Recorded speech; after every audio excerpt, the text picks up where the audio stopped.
Olá, meus amados irmãos e irmãs, que a paz esteja entre nós.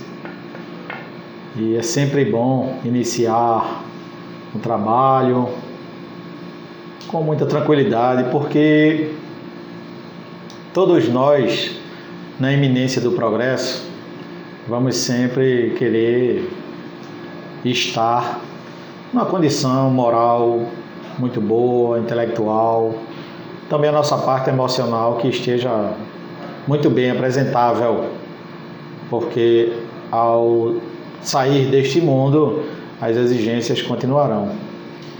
Bom, como nós estamos passando por aquele processo de evolução gradativa, do entendimento do hominal, a consciência do hominal, diante da natureza de Deus, diante das leis, diante do que é necessário para que todos nós venhamos compreender o princípio de estarmos todos unidos aqui, o propósito de estarmos todos unidos, a harmonia que o nosso planeta necessita para que todos nós cresçamos e possamos evoluir, não só nós fisicamente, mas também o planeta.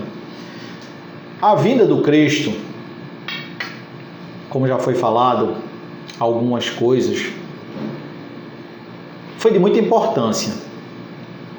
Não só para que percebêssemos que a parte física do hominal, ela também evolui, não tanto quanto o espiritual, que é o intelectual. Então, o espírito em si, ele é propriamente inteligência. E diante de nós, ela é reforçada através de, muitas vezes, atos incompreendidos entre nós. Nas passagens do Cristo, nos momentos em que ele esteve entre nós aqui, a sua importância não só foi para que observássemos, entendêssemos que os milagres existem. É bom que nós observemos isto. Milagre não existe. O próprio Jesus já falou que ele não veio destruir a lei. Jesus não veio destruir a lei. Então, se ele não veio destruir a lei, então jamais ele faria algo que fosse de encontro à lei natural. Como nós já falamos sobre o passar sobre as águas. Ali seria um ato contra a lei da física. Então Jesus, ele tinha conhecimento espiritual e até intelectual para saber exatamente onde atingir e fazer com que nós ficássemos curados.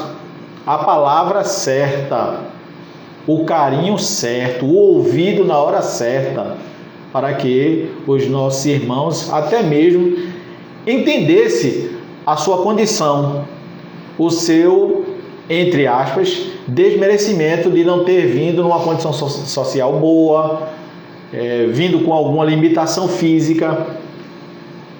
E hoje já é provado, através mesmo de vários irmãos, até o que são religiosos, que não são religiosos, que são cientistas, que são médicos, que são pessoas comuns, onde as mesmas têm um dom através da sua sensitividade, que é utilizado pela energia suprema, e aquele irmão ou irmã faz-se um instrumento para poder sanar um sofrimento de outrem, chamado de cura.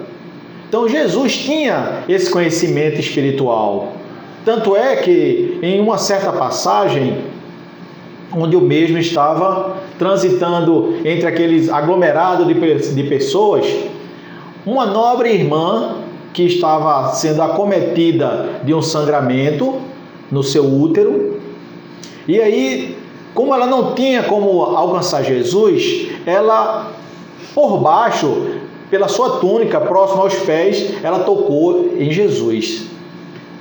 E aí o mesmo parou assim e falou para os seus discípulos, aqueles que estavam mais próximos: alguém tocou em mim. E aí o discípulo, o apóstolo, perguntou: mas mestre, aqui tem muitas pessoas. Ele disse: sim, mas eu percebi muita virtude. E naquele momento, a nobre irmã, ela ficou curada. Ela sanou o seu problema, o seu sangramento. O que nós vamos tirar isso nessa conclusão?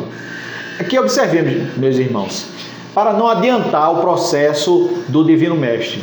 Jesus, ele tinha um equilíbrio emocional, um equilíbrio espiritual tão grande que ele conseguia fazer com que as suas células vibrassem em uníssono. Quer dizer, elas não vibravam de forma desequilibrada. Elas vibravam equilibradamente.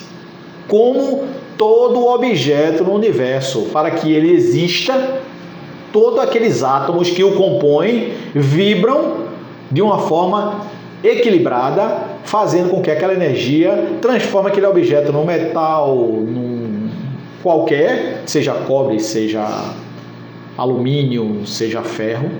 Ali são átomos vibrando naquela energia para que aquele elemento exista. E Jesus tinha essa estabilidade emocional tão grande que ele conseguia fazer com que suas células vibrassem perfeitamente dentro do seu corpo físico. Então, aquele irmão ou irmã que fosse tocado por Jesus, naquele local onde houvera ou houvesse ou houve um desequilíbrio da célula naquele órgão, instantaneamente a energia, o campo energético de Jesus fazia com que aquelas células do corpo de outrem ficaria também estabilizada e assim mexendo e ajustando aquele órgão, equilibrando e fazendo com que ele trabalhasse normalmente. Então é assim que funciona a energia, é assim que funcionava o milagre de Jesus.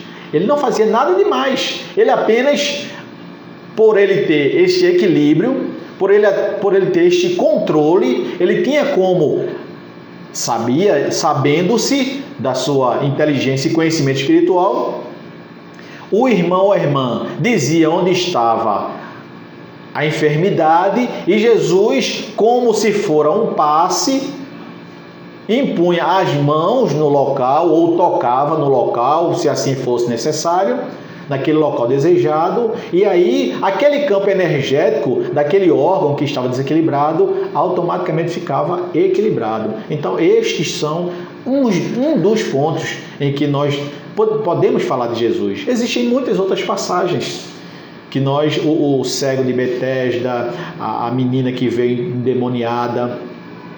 Então, o servo daquele soldado romano que chegou até Jesus e ele disse assim: mestre, o meu servo está doente. Aí ele disse: onde está o teu servo? Ele disse: não precisa, com o teu poder, daqui mesmo tu pode dizer que ele fique curado e ele se curará. E aí Jesus disse: pode ir que ele está curado. Então Jesus disse para os seus apóstolos: eu jamais vi homem com tanta fé. Então isso mostrou o quê? Que quem curou na realidade não foi Jesus. Quem curou foi a fé daquele romano, que tinha um apreço muito grande pelo seu servo. Então as histórias de Jesus são muitas, mas nós vamos aos poucos burilando, lapidando, mostrando o conteúdo de uma forma muito sensata, muito tranquila, muito responsável, para que não venhamos denegrir nem falhar em nada. E eu também sugiro que todos os irmãos e irmãs façam buscas, façam pesquisa. A história de Jesus, quanto mais a gente aprende, mais agradável ela se torna. Muita paz a todos.